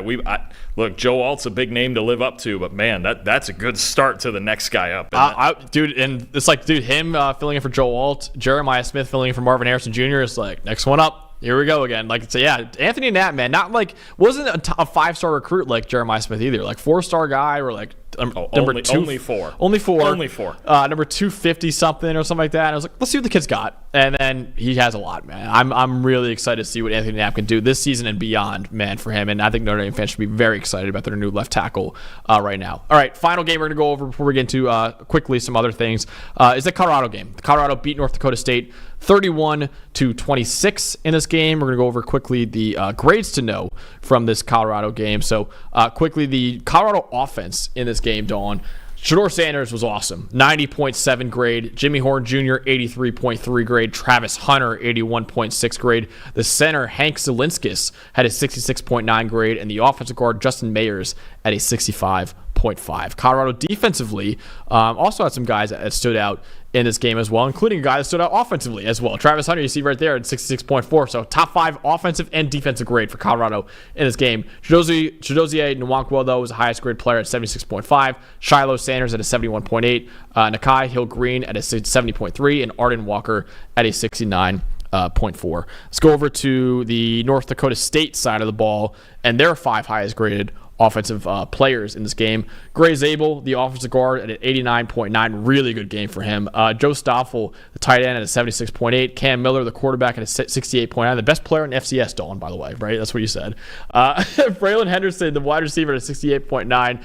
And Trent Fraley, the center, at a 67.1. Just to kind of a joke that we had there is because we said he is, and then FCS Twitter lit us up because Mark Rowinski, right, was the Gronowski, excuse me. I don't even know his name. That's why man, they're really going to kill me for that now. Oh, yeah, no, I didn't know Mark Gronowski, but he's the reigning Walter Payton winner last year. But grading wise, Cam Miller was higher graded last year, so that's why we made that. But it'll be a controversy all season. It'll be a controversy all season now. We are in the Cam Miller boat apparently now. So let's go over North Dakota State defensively though in this game. Loshiaka Roque at a 69.6. Jackson Dutton Heifer at a 65.3. Eli Mostart at a 62.6. Logan Kopp at a 61.1. And Anthony Chidemi Alfaro at a 61 in this game. Dawn, for you, what was the stat that really told the story for you in this game? Okay, I'm going to start with this. I believe Colorado has the talent to win 9 or 10 games. I think they have the players to win 9 or 10 games. I really do. I highly question what we're calling on defense and in coverage. Let me start with this. Last year, and they got a new defensive coordinator, Robert Livingston, in there. Last year, and they ran single high at a pretty solidly above average rate. Okay, last year in single high defenses, they were the lowest graded defense in the Power 5. Okay, so I would think maybe let's mix it up here. Like it's just hard, right? The stat for me, they played cover 1 max. Okay, man coverage across the board, 1 safety back free. Yep. On 69.4% of their snaps, 50 out of 72. Let's get a reference for that real quick. Last year, Illinois led the nation in cover 1 percentage of their defense at just under 59%. Purdue was second at around 56, and no other team was above 47. And those two teams have really good secondaries, and they're playing in the Big Ten West, and they're playing teams like Northwestern and each other. And Iowa, like, it makes sense in their environments to do that. If you're going to be a team that does that, either you have to be in an environment like that, or you have to be like Penn State, where you have freaks up front that are going to get there in 2.2 seconds or whatever. I thought Colorado's defensive line played well in this game. Nwankwo, Deion Hayes, especially in run defense, Deion Hayes, Ryan Buell, BJ Green, like a little more pass rush. I could have used that, but their D-line played well. The front 7 played well. I saw what I wanted to see out of Colorado's D-line. I think this was an issue more schematically that North Dakota State, when they were seeing man coverage almost every play, they knew what to go to. Yep. Any respectable offensive coordinator has several pages in his book for just, all right, these are just man beaters. Yep. Even if we're less talented, we have things, we have pick plays, we have certain screens, we have motion out and run quarterback draw with a guy like Cam Miller. We just have things in the book that can beat man coverage, even if you have guys like Travis Hunter and Preston Hodge, right? Or we'll find matchups, right? What was it? The second play of the game, they ISO the running back on Trevor Woods, right? Yep. And look, Trevor Woods, good player. He's still a linebacker. Man-to-man on a linebacker, unless his name is Fred Warner, is really advantageous for the offense. Honestly, and we know Trevor Woods is not Fred Warner. We know this. Good player, not Fred Warner. I'm maybe what I'm hoping for this defense is that was just a plan against this team. Colorado clearly, and we'll get into it offensively, clearly had more athletes on the field. A dynamic level of Horn, LaJohntay Wester, Hunter, Preston Hodge made a couple of plays, had one pass breakup. Clearly just had a different level of athlete, and they used that to their advantage. I want to see, though, moving forward, I don't think they can survive like that. No. In the Big 12, maybe next week against Nebraska, against better opponents than this. You can't go out there and play man coverage 70% of the time. Maybe it'll change. Maybe there's more in there. Maybe that was this week. It's 1 week. I'm not going to freak out. It's a new defensive coordinator. Right, yeah. But to me, that was the biggest problem. Is actually they were kind of being out-schemed more so than their players. Like, a lot of people are getting on Colorado's, they're bad, they're still bad. I don't think it was on the players. No. I mean, there's times when Shiloh, as a free safety, is basically singled up against Cam Miller on a quarterback draw because we emptied it out. And he's left to tackle Cam Miller solo, which even for a Power 5 guy is not easy. Cam Miller's really good. So Best player in the FCS. He's the best offensive player in the FCS. We're gonna have, I'm just trying to get you in trouble with that, man. I know. We're gonna have a problem in South Dakota. Gronowski's really good too. Actually played pretty well against Oklahoma State. Didn't get a win, but they weren't supposed to down there. Anyway, the FCS rants are gonna be rough. We do love South Dakota State, by the way. Unbelievable program. Champs, back-to-back champs. Unbelievable. They're unreal. Yeah. I mean, they did make a game out of it. It was just that one clip. Both teams are great programs. It's just it'll be fun. We'll have to watch some FCS during our 15-hour Saturdays. But no, Colorado. I just want to see more diversity in coverage. I thought on both sides of the ball, I saw what I wanted to see out of the trenches. I thought their offensive line played well too on that side. I know you're going to get into Shedeur here in a second, but I thought I wanted to see Colorado play well in the trenches, and I really thought they did. Just the coverage, just mix it up some, and if they run 70% man coverage against Nebraska, I'll be a little worried. Yeah, I really think so too, man. I think that was alarming, and I remember watching the game. I even tweeted out. I think I beat you to the tweet. I remember the Madden player. I was like, "Oh yeah, cover one. Here we go. Colorado's gonna run this every single play." But yeah, man, it's just that they run that coverage like so often. And again, maybe that was the game plan, and sure, and it makes sense because obviously North Dakota State, you were scared of the rushing attack that we mentioned in the preview, so maybe that's why they're like, hey, we got to stack the box and make sure we stop that. But yeah, if this keeps up though, and this is just who they are, then it's like this is not going to work, man. So we'll see what happens, and I think it's Nebraska one's going to be huge as to how they play that. But yeah, we'll see. But it was alarming at how often they ran that same coverage every single play. It felt like my stat that told the story was Shedeur Sanders, who we mentioned before, was absolutely fantastic in this game, and you're going to talk about him, I think, in a little bit too. But yeah, I think he just under pressure, man, was awesome. 90.4 grade under pressure, passing grade. That was a career high for him. He had 3 big-time throws and 0 turnover-worthy plays under pressure. And what's so great about that, last year, he was 3rd in the country in clean pocket passing grade, and the only 2 above him were Caleb Williams and Jaden Daniels. So when he's kept clean, he was the 3rd best quarterback in the country behind 2 guys who were Heisman Trophy winners and number 1 and number 2 overall picks in the NFL draft. This game, he was unbelievable under pressure. 90.4 grade under pressure is crazy, man. So I understand under pressure stuff is incredibly unstable, and clean pocket passing grade is the better thing to look at in terms of how it'll progress, week over week. But if he can keep this up, man, he could be damn near unstoppable as a quarterback who really excels from a clean pocket. In this game, at least, excelled under pressure as well. Shedeur Sanders, man, he looked every bit like one of the best quarterbacks in the country, and one of the best quarterbacks in the NFL draft as well. Yeah, he's fantastic. This isn't just hype train. He's just terrific. And for me, it's the way he sees the field. And look, North Dakota State, they tried everything. They did. They tried to rotate coverages. They blitzed him once or twice, and he took off running on it.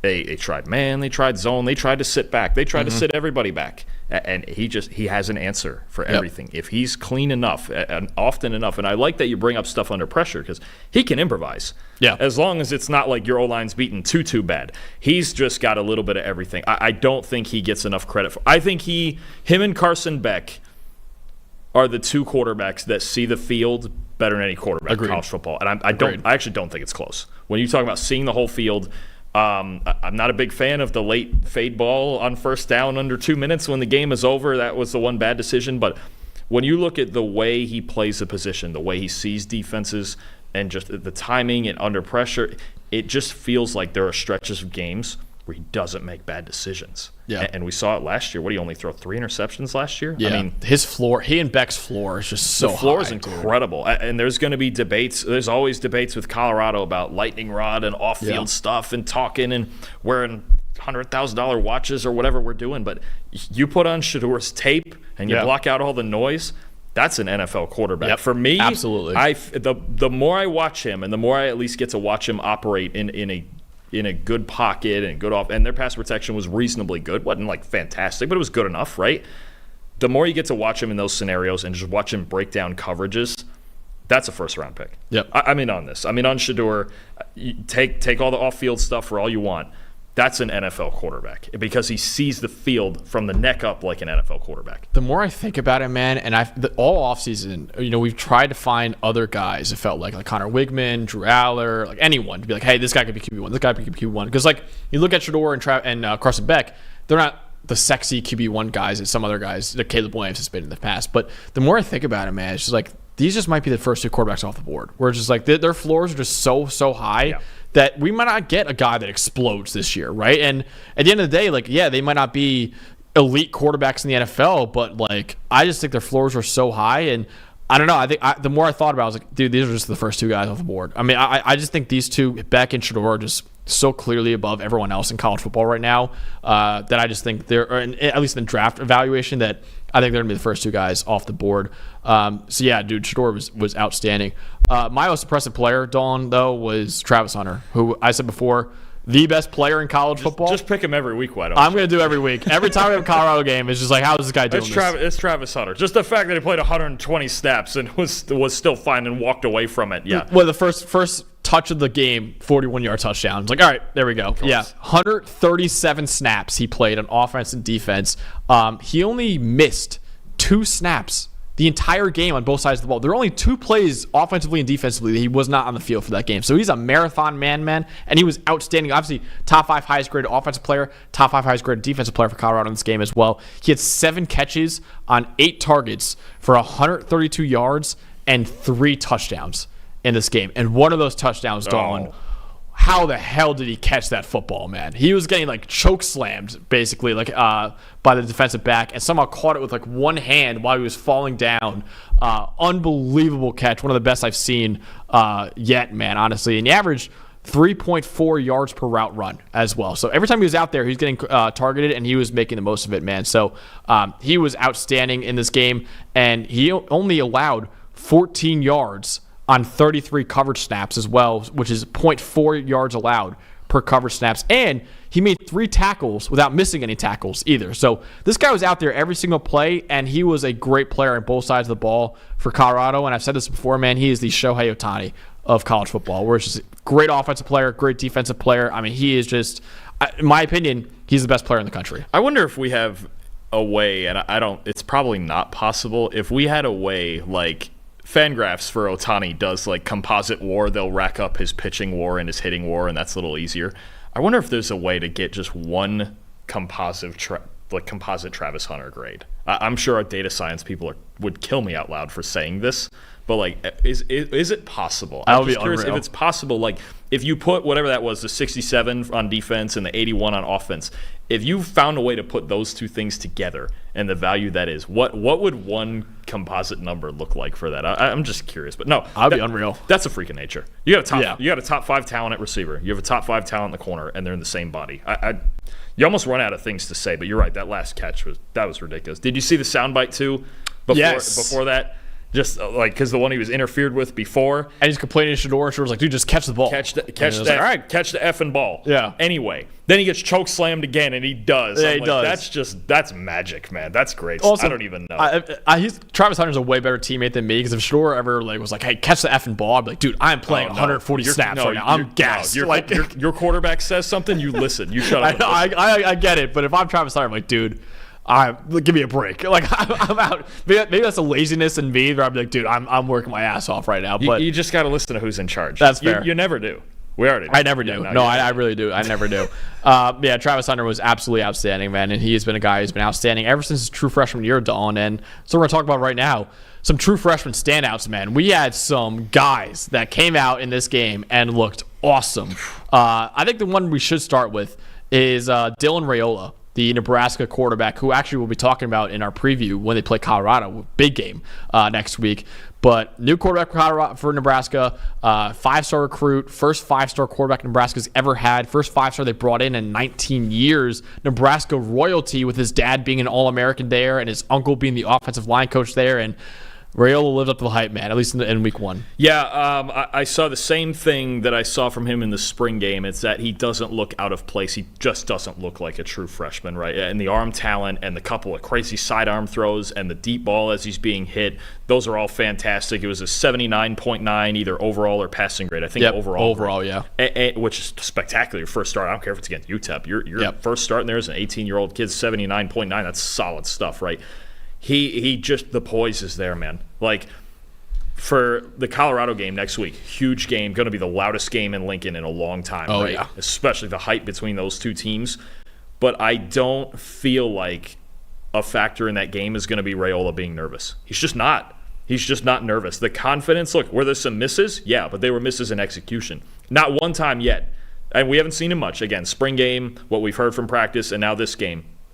Not a single time yet have I seen him any bit rattled. He's got no pulse. And if he shows that he's got no pulse in this Colorado game, we're about to have... And that night game, too. We're about to have a ton of fun on Saturday night. Like, Shedeur versus Raiola is going to be so much fun. But I think that's a big thing. It's just, last year, Nebraska was so hamstrung by what they had or didn't have at quarterback. They had the third lowest passing grade in the country. Right. They're ahead of Army and Iowa are the two teams below Nebraska. Yeah. They were so hamstrung by their quarterback situation last year. Now, like, it feels like, and especially with Raiola as calm as he is, they can just breathe. Yeah. And they can just run. They have talent, dude. And they have talent, right? They have receivers that played well yesterday. I like that they established the run yesterday. They established balance. You're going to want balance with a young kid. But anything they asked him to do, it feels like, okay, we can breathe easy. Like, we can just ask him to do it. Yeah. And, like, if he misses, like, a coverage or something in execution, we'll just teach him.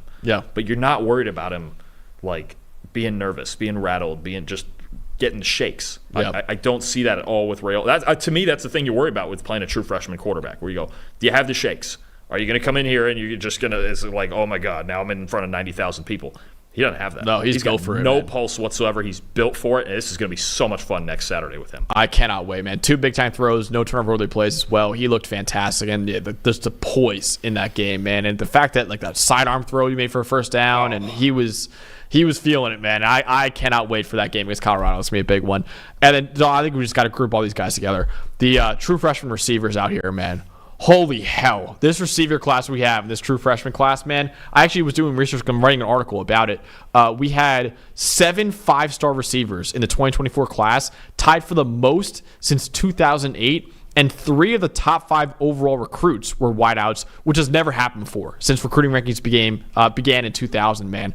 And yeah, this class lived up to the hype immediately. Jeremiah Smith, Ryan Williams, Ryan Wingo from Texas had a great game as well. Cam Coleman at Auburn, Perry Thompson at Auburn, Malcolm Simmons at Auburn. They had 3 guys who were at great games, man. This receiver class, oh my God, man. This freshman receiver class is going to be historic, it feels like. The first 2 guys you mentioned there, if we redid our top 10 receivers right now, would Jeremiah Smith be in it? Probably. Igbokwe was, 5 for us? And Jeremiah Smith's already their number 1 receiver, it feels like. I mean, he took, I know it was Akron, but Ohio State was struggling early in that game. They were looking him. But they sure had Jeremiah Smith. And the body control and everything. I mean, like, when they're throwing back shoulder fades in the end zone, things, man, do I see A.J. Green. Yep. I'm like, wow, if they really got, I mean, Ohio State's another school, just like we mentioned Notre Dame with the O-linemen. Where do they just keep getting these freaks from?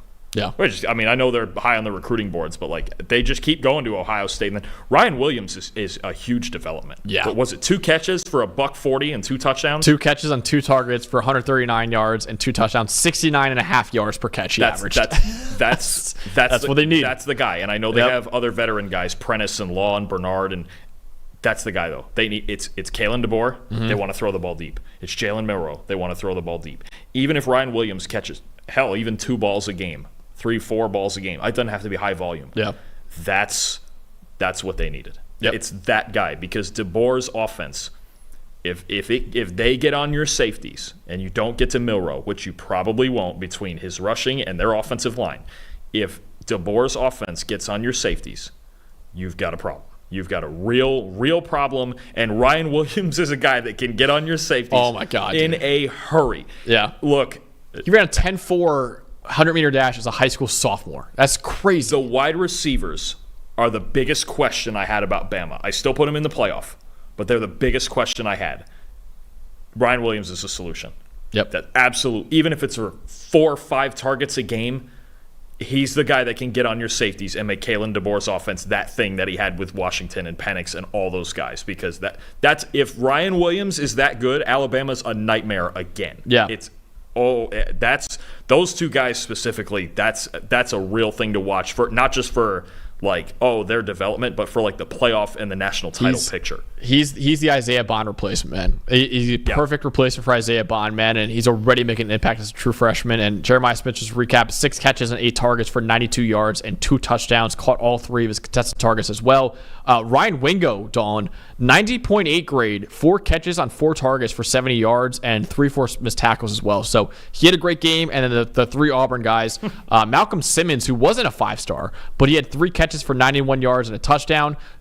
Perry Thompson, 2 catches for 82 yards and a touchdown. And Cam Coleman, the guy we previewed, 2 catches for 62 yards and a touchdown, man. So this receiver class, man, is just overall unfreaking believable. And it was unreal coming out of high school in terms of where they were rated. And it looks like, that it makes a lot of sense why they were rated that high, man, considering how good these guys are immediately for their schools. And Nate Frazier, we brought him up earlier too. He had a great game as a true freshman. A guy I'll talk about in a little bit for one of my standouts. He was unreal in his first game, but his teammate Josiah Thompson at South Carolina, 1 pressure on 21 pass blocking snaps. Jordan Seaton, I thought, played pretty solid as a left tackle as well. KJ Bolden, we mentioned before, had a really good game. Yeah, a lot of true freshmen, man, that really stood out yesterday, and I think it's just a really good sign for the future of college football. Absolutely. I mean, all those kids you just mentioned, they're freaks. To come in as some of them, is Ryan Williams still 17 years old? Is that what I heard? Yeah, he reclassed up. That's silly. He should be a senior in high school right now. That's silly. 17 years old. I don't care if it's against Western Kentucky and you've got 2 for $140 on an Alabama football field against like a legit, one of the 80 or 90 best teams in the country, whatever you want, top 80 team in the country, let's say. Mm-hmm. That's silly. We have 17-year-old kids on the field tearing people up. Yeah, definitely. All right, Dawn, we got to move on to a not great topic here. The ACC. Ooh. Oh boy, it's been a rough couple weeks for the ACC. It's been a rough one. So just a recap of what the ACC look like. Now, I will say my Syracuse Orange looked pretty good against Ohio. The defense had some issues, but Kyle McCord, Heisman. Cam Ward, we're giving him the Heisman right now, but Kyle McCord might be runner-up right now. Maybe. He looked pretty good though. There's at least hope. There's at least hope. Big one next week. There'll be a big game against Georgia Tech next week. But speaking of Georgia Tech, I've really only been impressed by Miami and Georgia Tech so far. Those are like the 2 schools I'm like, wow, that's a good performance. Otherwise, just to recap, Florida State lost their season opener to Georgia Tech, who was an unranked team. Florida State was number 10 in the country starting the year. SMU, who played better yesterday, but it was a weaker opponent, they beat Nevada by 5 points when they were favored by 27.5 points. Western Carolina was up in the 4th quarter against number 24 NC State. North Carolina, yes, they beat Minnesota, but their starting quarterback, Max Johnson, now done for the year after a season-ending injury. Clemson scored 3 points against Georgia. And Virginia Tech lost to Vanderbilt, even though they were favored by 13.5 points, man. So is this just a horrible 2 weeks for ACC, or is this a sign of what's to come in the conference? There's a couple things that worry me more than others. I think we kind of sort of knew the Clemson thing was coming. They're just not that Georgia's going to beat them 10 times out of 10. I think their defense is still an elite unit. I think it's a unit that's going to carry them towards the top of the conference. North Carolina's quarterback situation, that's hard. That's really awful to see Max Johnson really get a full shot at Carolina and suffer an injury like that in their first game. And they only, you mentioned too, they only won that game because Minnesota missed a field goal. Yep. So they really, you could argue they could have lost that game. Amarion Hampton's running for his life out there. 17 missed tackles the other night too. He's a freak too. But no, there's some concerning stuff. The Va-Tech game I think was very concerning because they have talent. Kyron Drones was great in the second half, but first half, the entire thing was just a mess. They got dominated in the first half. And look, team like Vandy, we might not think, bowl game, bottom of the SEC, whatever, but early in the season, and with a guy like Diego Pavia at quarterback, they can get to you if you give them a chance, and they did. The game went to overtime.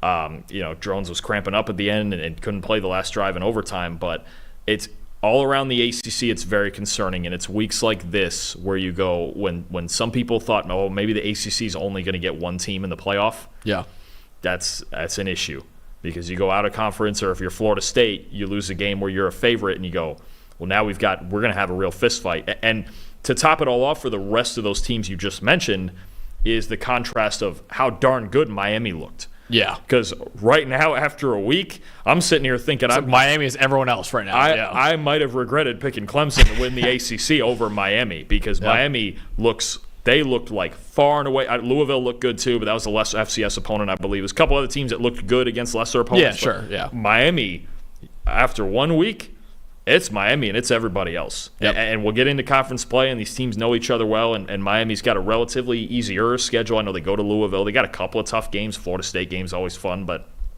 man, the rest of the ACC, I would be very worried early about the ACC getting an at-large bid. Oh, yeah. With the way they get, like Va-Tech losing to Vandy. Yeah. Vandy we don't think is going to be like great this year or no. anything, right? Still maybe win 4 or 5 games, maybe pull it out, good defense, Pavia, all that. But a loss to Vandy, does that almost single-handedly take you out eventually of at-large consideration? Let's say Va-Tech's a runner-up and they lose in a title game. They probably can't have. Yeah, they can't. I don't know. There is some feeling among a couple of those teams where I go, oh, you have to run the table now. Yeah. I don't know if that's the case with Clemson. We'll see. No, yeah. But I don't think so. I think a loss to Vandy or even Florida State, they got a tough schedule, man. Tomorrow's game is not a gimme. No, Boston College gave them problems last year. So, no, the ACC, they're the ones that come out of this week in the roughest shape. And I'm curious to see what FSU looks like tomorrow. But all the way around, Miami's got to be looking around going, man, if Cam plays like that and our D-line is this is our year. Yeah, and we were saying it preseason, but now we just have the slightest bit of proof. Yeah, it's the fact that it was the favorites too. It's not even like the middle of the pack of ACC looks bad. It's like, dude, Florida State lost. SMU didn't look good in their first game. NC State, who was a ranked team, was losing to Western Carolina in the fourth quarter. North Carolina lost their starting quarterback for the season. Virginia Tech lost to Vanderbilt. It's just like, and Clemson got destroyed by Georgia. Georgia's the best team in the country, but still, 3 points is not great either. It was a rough showing for the ACC, man. And yeah, Miami and Georgia Tech are the big winners from the conference, and everyone else is at least neutral or a loser right now, right? So it's a rough showing from that conference, man. But finishing out this show, Dalton, with our 3 standouts of the week. So 3 guys that aren't from the games that we talked about earlier. 3 players that you just were blown away by this week, and we'll kind of go back and forth here with them. But what's your first guy you want to shout out here? Oh, it's my favorite receiver in the country, Max. I think he's everybody's favorite receiver in the country right now. We were up till 2:30 in the morning last night watching Tetsuo McMillan just tee off. I know it's New Mexico. I don't care. You put up 10 catches, 304 yards, 4 touchdowns, 91.8 receiving grade, over 10 yards per route run, which is silly because when you're over 3, you're having a good day, and he's over 10. This is a freak. This is an alien. This is a freak. This is whatever else you want. This is a first-round pick. I started on this show calling him the next Mike Evans. I think I've got Trevor Sikkema, legendary Bucs fan. Yep. Kind of getting in that. He would never dare do it unless it was earned. He wouldn't do it. Unless it was Mike earned. Evans in Tampa, we already know. That's like a god to them. Yeah. That's like, you don't just go saying those things. Tetsuo McMillan is just it. I mean, anytime you got a receiver putting up 300 yards, but it's not just like jump balls because he's 6'5". After the catch, he's 6'5" and 215 or so, 210, 215. Yep. And after the catch, he's lightning, man. It's crazy. Like he can really do everything. Like this is when we talk about, some people, I think a lot of people have Luther Burden right now, but McMillan, there are going to be teams, especially if we have more 300-yard games, there's going to be teams that go, "Oh, that's it. He's the top receiver." That was just what he did. I mean, teams don't, even if you're playing New Mexico, guys don't do that. Guys go for 100. They go for 100. They don't go for 300 and 4 touchdowns. He's not fair. How many guys? I don't know how many guys in college football are even capable of trying to cover him. And one of them's on his own. One of his teammates. One of them's on his own team, and the other one, I believe, Zona plays Colorado at some point. We'll see him against Hunter, but otherwise, I don't know how you stop this guy. I have no idea. I don't know either, man. And he was unreal. Program record for receiving yards in a single game, and I think the second most ever by a Big 12 receiver in a single game. And that was Arizona's first game as a Big 12 school as well. So it's already they're setting the records already, man. And defense didn't look great, but Tetro McMillan willed that team to a victory in that game, and he was fantastic, man. Another one of our guys, Dawn, I'm going to go with first, Ashton Ginty, dude. Holy hell, this guy was on fire yesterday. 89.8 rushing, or 91.8 rushing rate, 20 carries for 267 yards and 6 touchdowns. He forced him his tackle on 55% of his carries yesterday. Dawn, in our pregame or preseason interview with him, at the end of the interview, we said, "Hey, Ashton, what are the goals for this year?" And he goes, "I want to get 2,500 all-purpose yards and 20 touchdowns." And we were like, "Whoa, that's a lot, man." And he was like, "No, I'm going to do it." He already, Dawn, is 11% of the way to the yardage goal. He's 30% of the way to the touchdown goal already. So something that we thought was dude, that's outlandish, might be his floor, man. This guy, he is unbelievable. And you picked him for the Doak Walker Award, man. He actually said at the end of that too, he's like, "I'm going to be in New York for the Heisman ceremony." You keep doing this, Ashton, you might be taking home the stiff arm trophy, man. So he was outstanding, man, in this game. And man, he was awesome against Georgia Southern. And it's the fact that he didn't really do much as a receiver either. He only 4 receiving yards. So he's the best receiving back in the country. But as a runner, he showed, hey, I'm still one of the best runners in the country as well. 267 and 6 touchdowns, breaking a tackle on over half his carries, man. This guy is one of the best running backs in America. Yeah. You want speed? This 75-yard touchdown runs. You want power? We saw a couple of stiff arms that about darn near killed somebody. Right? There's one touchdown, a short yardage touchdown, where somebody just bounced right off. He's the whole package. It's if you don't know him yet, if you haven't paid any attention to Boise State yet, turn on the highlights, go on YouTube, wherever, watch Ashton Ginty, and you're gonna be like, "Wow, that's a special kid, man," and he really is. The Kamara comp, I think, is perfect for him, and even Trevor is like, "Yeah, I love that comp too." He might be stronger, his lower body, the way some guys are bouncing off of it, the stiff arm. I don't know. Kamara's pretty strong. He is, and it's a guy that he mentioned when he talked about contact balance. And Kamara's one of the kings of contact balance. Yeah. Jinty's got it. Yep. He's got everything. There's not a thing he doesn't have. I start to wonder if he's good enough to be a first-round pick. I know backs don't go in the first round. You're gonna get fired from PFF for saying that. I will. We had believers in Bijan too. Now that's true. Bijan maybe went real high, but I'll tell you what. Can you imagine Jinty on a team like Cincinnati? Yeah, that'd be nasty. I mean, you have Joe Burrow and Ashton Ginty, or even somewhere like even Dallas. Maybe they re-sign Dak and they go with Ginty back there because we don't know what they have at running back right now. Just re-signed Dalvin Cook, I think. But he's a freak. But let me go to the defensive side of the ball with our second guy. All right, and we got a little weird thing with each of our second guys here, but there's no way we could get through a whole show without talking about Michigan's defense, right? Mm-hmm. The offense, we'll see. The defense is still spectacular. But, Will Johnson had a pick 6. Mason Graham, we have all the usual suspects. Let me get Josiah Stewart going off the edge, though. Let's go. A 90.8 pass rush grade. 4 pressures, 2 sacks. And the craziest number, Maxie, I believe it was a 47.6% pass rush win rate last night against Fresno State. There's several guys you have to worry about blocking if you're playing against Michigan. We're going to talk about that later this week with Texas. Mason Graham, Kenneth Grant, Jayshon Barham at linebacker. If Josiah Stewart's going to play like that, and you got another one. Against Kelvin Banks too, man. That'd be a hot matchup. Absolutely. Man. Yeah. I mean, I know it's Fresno, but man, he was actually the best player on the field on an elite defense. Another argument for maybe best defensive line. If he plays like that, they are the best. They're the best defensive line in the country. You got Mason Graham, you got Kenneth Grant, you have Josiah Stewart, you got all these guys up front. Derek Moore looked pretty good too. Yeah, Derek Moore also graded a 90.9 overall. He had 4 pressures. Yeah. If they've got Barham's going to play a little edge too, right? This year. Yeah, he moves around a bit. Absolutely, he did at Maryland. Yeah. No, Josiah Stewart wanted to shout that out because for as much as Michigan's offense struggled last night against Fresno at times, their defense is going to show up, and it could be a different guy every single week. I can't wait for that game next week. We're actually going to be in attendance for that game next week. I cannot wait for that Texas-Michigan game, man. But the guy I kind of alluded to earlier in our true freshman breakdown, I didn't want to spoil it because I knew I was going to talk about him in this segment. Dylan Stewart, the edge rusher from South Carolina, 5-star edge coming out of high school, I believe top 20 overall prospect. Dalton, this kid against Old Dominion had a 97.4 grade in his first ever college game. Freak. That is the highest graded game we've seen by a Power 5 edge since 2020. Which is 4 years ago, man. This guy in his first ever game in college football had a 97.4 grade, 3 sacks, 2 forced fumbles, 21% pressure rate, 21% pass rush win rate. And dude, we were watching the tape. His movement ability at 250 pounds is nuts, man. He has bend.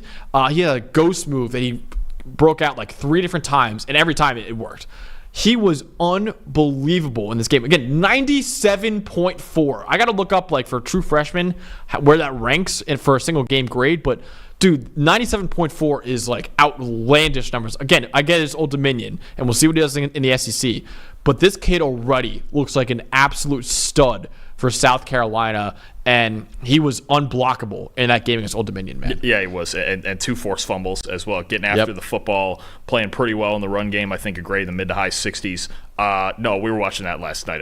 That's he moves crazily. That's nuts. A different level of like, okay, well, here's and look, these freshmen now, they come in more ready than ever, don't they? And that's not an easy situation right now in South Carolina. They didn't have a good year last year. It's really been struggling lately. That's a guy who could turn your program around. Absolutely. That is what we saw last night. Like you mentioned, it's Old Dominion, but 97.4 is like anyone. Another guy. That's his first college game. Yeah. I don't really care who it's against when it's your first college game and you go out and you're dart. I believe that's going to be the highest graded player of anybody in the country this week. 97.4 doesn't usually. You don't usually get guys the highest higher. graded game we get all year. Could be from anyone. Could be. Like that's literally like the kind of stuff we're talking about. And it's not on 10 snaps or something. He played almost 40 snaps, I think it was. Yeah. I mean, no, he was a consistent, unblockable force. 2027 NFL draft, man. We're already there. We're already 3 years ahead. Look at us. All right, you want a third guy? I got a nice, fun doubleheader for the third guy here. Let me take it down to North Texas. Okay, got an upset win at South Alabama. An upset that our own producer, Eli, called. That was his upset pick this week, North Texas money line. I'm going to start with their quarterback first. Chandler Morris. He was supposed to be the guy at TCU to take over from Max Duggan and keep the program in playoff or even national title contention, considering where they were. Last year, got off to a decent start, had some injuries, missed the second half of the year. Josh Hoover took the starting job over, I should say. And they decided to keep Hoover as their starter, and Morris transfers down to North Texas. They go from Chandler Rogers to Chandler Morris because, of course, they do. Yesterday in South Alabama, 32 for 41, 415 passing yards, 92.8 overall grade, 5 total touchdowns in his first game for the Mean Green. And look, it's kind of a redemption thing. He goes right down the road to North Texas. TCU didn't want him anymore. He was supposed to be that guy. And I got to give the second shout here to Eli. When he was explaining to us his North Texas pick for upset of the week, okay, he mentioned specifically a big difference in special teams between North Texas and South Alabama. So, of course, I believe it was late in the third quarter, they go and block a punt and house it for a touchdown. So, Eli might know ball better than we do. He absolutely does. He's the actual genius here that makes everything happen, and he's actually the ball knower among us. He went North Texas special teams to lead an upset and absolutely nailed it. A punt block touchdown. That's psychic stuff. I don't even know. That's just a whole nother level. But Chandler Morris, no, for real. I mean, Chandler Morris, if he's going to look like this in a North Texas offense that is traditionally very high scoring, he's got a lot of talent. I had him in my top 10 group of 5 quarterbacks coming into the year, even off the year he had last year at TCU, because I'm like, look, this guy's talented, and this is the right offense for him. So big props in North Texas going into South Alabama, pulling off an upset. Absolutely, yeah. Shout out to you guys, man. You guys both hit your upset picks, and I did not. So I might have to go for a bigger upset pick just to make up the ground, honestly. Yeah, this week. So we'll see. My final stand I'm going to go with is Keon Sabb, the safety out of Alabama, transferring in from Michigan. 85.3 coverage grade yesterday against Western Kentucky. 2 interceptions, both of them coming in the first quarter. Only allowed 14 yards into his coverage all night as well. He was a top 10 safety in the country for me entering the season after transferring in from Michigan. And for an Alabama secondary, man, that lost 3 absolute superstars in Kool-Aid McKinstry, Terrion Arnold, and Caleb Downs, Alabama might have found its next superstar in Keon Sabb. I loved what he did at Michigan last year as kind of a rotational player for them, and he already is making a major, major impact in the Alabama secondary. And for a secondary that we have questions about at corner and some other spots, one of the safety spots we do not have a question about is Keon Sabb, man. He looks like an absolute star for them right now. Yeah, no, for sure. And that's a big part, right? Losing Caleb Downs, but you mentioned it all offseason. You go and get a guy like Keon Sabb. There's not many better guys you're going to get to replace a Caleb Downs than Keon Sabb. So big first day, 2 interceptions, and really should be the centerpiece of that secondary. Definitely. So real quick, Dawn, we have a guy in the chat saying, have we talked about Oregon yet? We actually are not really talking about Oregon right now. We're going to do that in our Tuesday preview, but the Oregon offense did not look too great in that game against Idaho. It was a struggle, and it's the one factor I think you forget with a lot of new pieces, right? With a new quarterback in Dylan Gabriel, a new center, a new receiver in Evan Stewart, right? A new starting back. I know Jordan James played some last year. You have a lot of new pieces trying to gel it together, and you had a lot of veteran pieces. Bo Nix was already in his second year last year, right? Jackson Powers Johnson was great at center. There's certain things that still have to come together. I do think they're going to look better. They absolutely should look better. Yeah. They have a bunch of guys with too good of a track record not to. But it's a little discouraging. I will say this: week 1 is week 1, and we saw a lot of teams look. We saw some upsets brewing yesterday. I mean, you talk about Abilene Christian took Texas Tech to overtime. Yeah. UCLA barely escaped Hawaii with a win. Central Arkansas, I think, barely lost to Arkansas State. Like this is week 1. I mean, seriously, I mean, it's still you've got week 1, just whether it be jitters or trying to gel. We saw in the West Virginia game even. I mean, first quarter, they couldn't get a snap off. Yeah. So you just see certain factors. So I think that did hit Oregon a bit. I would expect them to look better, but boy, do they have a challenge this week, man. They do. I know it's Boise State. You can talk group of 5 all you want, but if Ashton Jeanty comes into your building, you better be ready because he might go for 300 on you. Zach Tantillo says they no longer have Bo Nix, which might be a big reason why. That's his reason for a lot of things. That's his reason for everything. That's his reason for that is his reason for everything. We spoke about that Boise State game, Dawn.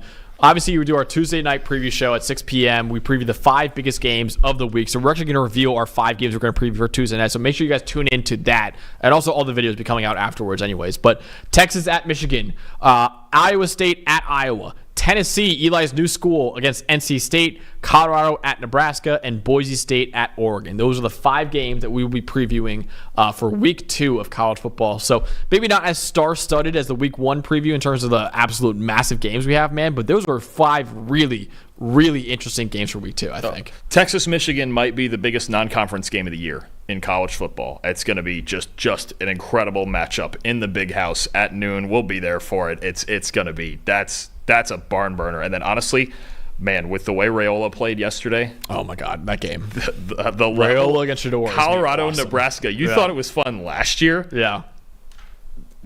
The Dylan Raiola hype. I will tell you that if Nebraska finds a way to win that game, and I think it's tight. I actually don't know who I'm picking to win that game yet. I think it's going to be a fantastic game. But Shedeur versus Raiola. If Raiola takes down Colorado in front of all those people in Lincoln, and he beats Shedeur Sanders, Nebraska's about to be a fun situation. Oh, yeah. So, and it's Saturday night in the – oh, man. We got to race back from Ann Arbor to make sure we get back for that absolutely. Game. Race back. We're going to break all kinds of speeding laws getting back for that game, man. Easy now. Don't admit to it before. Fair. I'm the one driving. That's true, yeah. You're going to be racing You're not even driving. No, you're going to be racing back. We can't wait, man. Those are 5 previews that we cannot wait. So again, Tuesday night at 6 p.m. Make sure you guys tune in to the PFF College Football Preview Show that we'll be doing. But shout out to our producers, man, back there in the studio, for Eli, Tyler, and Quinn, all there in the back, man. They're pushing all the right buttons, and all the data collectors, man, making this show in particular possible, man. Honestly, major shout to get what they get done by 7 a.m. It's just incredible, man. So yeah, first ever grade release show for the PFF College Football Show and PFF in general, man. Hopefully you guys enjoyed it. We'll be doing this every single Sunday from now on, and we can't wait for the rest. And it'll be at 9 a.m. moving forward. Way earlier. We didn't have NFL today. We took advantage. Moving forward, we're getting up at 9 a.m. So we might be hurting a little bit after 15 hours. I'm not going to sleep. Yeah. I'm not going to sleep, man. We're doing that for the rest of the season, but we cannot wait to do it with you guys. So we'll see you guys next time on Tuesday.